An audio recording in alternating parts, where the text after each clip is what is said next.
বাংলাদেশ লোক প্রশাসন প্রশিক্ষণ কেন্দ্রের বিগত সালে প্রশ্ন সমাধান করে আমরা একটা সাজেশন তৈরি করেছি এবং এটা সকল পদের জন্য তৈরি করেছি।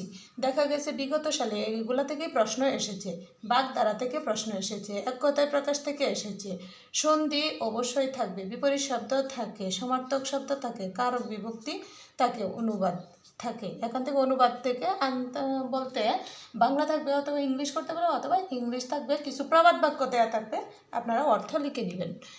এগুলাই অনুবাদ থেকে আপনারা প্রশ্নগুলো ভালো করে পড়ে নেবেন। এগুলা থেকেই বিগত সালেও এগুলা থেকেই আসছে, আপনারা এগুলা ভালোভাবে পড়ে নেবেন যাতে এগুলা থেকে কোনো একটা ভুল না হয়। এর মধ্যে সন্ধি অনেকেই ভুল করা যাবে না, আপনারা সন্ধি থেকে পড়বেন। তারপরে এক কথায় প্রকাশ অনেক নতুন আসে, এগুলা আপনারা ভালোভাবে যদি পড়েন, সাম্প্রতিক বিষয়গুলো যেগুলো আসছে এগুলা থেকে কমন পড়ে যাবে। আবার বাগধারা কমনের মধ্যে আসে, সমার্থক শব্দটা একটু আপনারা বেশি জোরালোভাবে পড়ে নেবেন যাতে ভুল না হয়, তাহলে কমন পড়ে যাবে ইনশাল্লাহ। 99% কমন পড়ার কথা। এটা হচ্ছে ইংরেজি সাজেশন, মানে লোক প্রশাসনের ইংরেজি সাজেশন সকল পদের জন্য।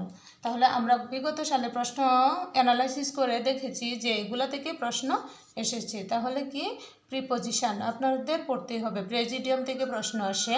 তারপরে translation, Bangla to English, English to Bangla, যে কোনো একটা থাকবে, দুইটাই থাকবে না, যে কোনো একটা থাকবে। যদি বলে বাংলা করতে, তাহলে ইংলিশ দেওয়া থাকবে, আপনারা বাংলা করে নেবেন, অথবা বাংলা দেওয়া থাকবে, আপনারা ইংলিশ করে নেবেন।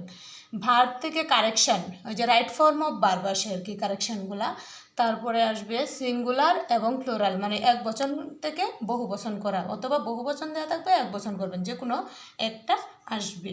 তারপরে সিনোনিম, ইন্টোনিম, সিনোনিম দেওয়া থাকতে পারে, ইন্টোনিম আসতে পারে, অথবা ইন্টোনিম দেওয়া থাকতে পারে, সিনোনিম আপনাদের লিখতে হবে। তারপরে ভয়েস থেকে প্রশ্ন আসে, ভয়েস এবং ট্রান্সফরমেশন অফ সেন্টেন্সেস, এগুলা থেকে প্রশ্ন আসে। ভয়েস এবং ট্রান্সফরমেশন অফ সেন্টেন্সেস, এগুলা থেকে দুইটা থেকে প্রশ্ন একসাথে থাকবে, যে কোনো পাঁচটাই দুইটা থেকে থাকবে।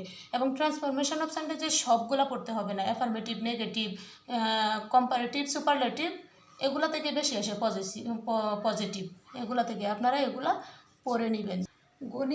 লোক প্রশাসনের গণিত প্রশ্নগুলা অ্যানালাইসিস করে আমরা যে সাজেশনটি তৈরি করেছি, এটি হলো আজকের সাজেশন। বিগত সালে এগুলা থেকেই অঙ্ক আসছে সকল পদের জন্য। এখন আমরা দেখি মান নির্ণয় থেকে দুইটা অঙ্ক থাকবে, আপনারা করে নেবেন। উৎপাদক থেকেও অঙ্ক থাকবে। ত্রিভুজের মধ্যে আপনারা জ্যামিতির অংশ আর কি, জ্যামিতির মধ্য থেকে আপনারা জ্যামিতির কিছু অংশ করবেন। তারপরে ত্রিভুজ, চতুর্ভুজ, বর্গক্ষেত্র, এই ধরনের আয়তক্ষেত্র, এইগুলি ধরনের যত অঙ্কগুলো আছে আপনারা করে নেবেন। এখান থেকে মাস্ট বি একটা থাকবেই। তারপরে শতকরা থেকে আছে লাভ, ক্ষতি, সুদ, কষা, এখান থেকে এই অঙ্কগুলো করবেন, তাহলেই কমন পড়বে, বেশি করা লাগবে না। লসাগু গসাগু থেকে একটা অঙ্ক থাকবে, আপনারা করে নেবেন। গতিবেগ বলতে ট্রেন, নৌকার অঙ্কগুলো আর কি, ট্রেন, নৌকার গতিবেগ অঙ্কগুলো আপনারা করে নেবেন।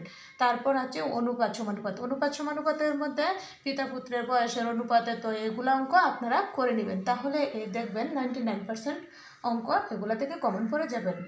আমি বিশেষ করে আপনারা এই সাজেশনটা ভালোভাবে পড়ে যাবেন, 99% কমন পড়বে। তাহলে সাধারণ জ্ঞান আপনারা যা পড়বেন, সাধারণ জ্ঞান পড়বেন বাংলাদেশ বিষয়াবলী থেকে। আপনারা বিশেষ করে মুক্তিযুদ্ধ বিষয় থেকে কিছু কোয়েশ্চেন থাকে, সেটি আপনারা পড়ে নেবেন ভালোভাবে। তারপরে আন্তর্জাতিক সামথিং আসবে, একটা দুইটা আর কি। আর সাম্প্রতিক বিষয়গুলো আপনার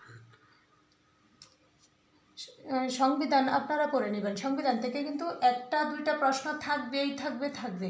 তারপরে আপনারা পড়ে নেবেন হচ্ছে ভৌগোলিক বিষয়গুলো, মানে যে আমাদের বাংলাদেশে ভৌগোলিক বিষয়গুলো যে আছে এগুলো পড়ে নেবেন। তারপর পড়ে নেবেন যে কারেন্ট ওয়ালগুলো, যে বিগত কয়েক মাস যাবত যে কারেন্ট অ্যাফেয়ার্সগুলো বের হয়েছে, আপনারা পড়লেই আশা করি কমন পড়ে যাবে।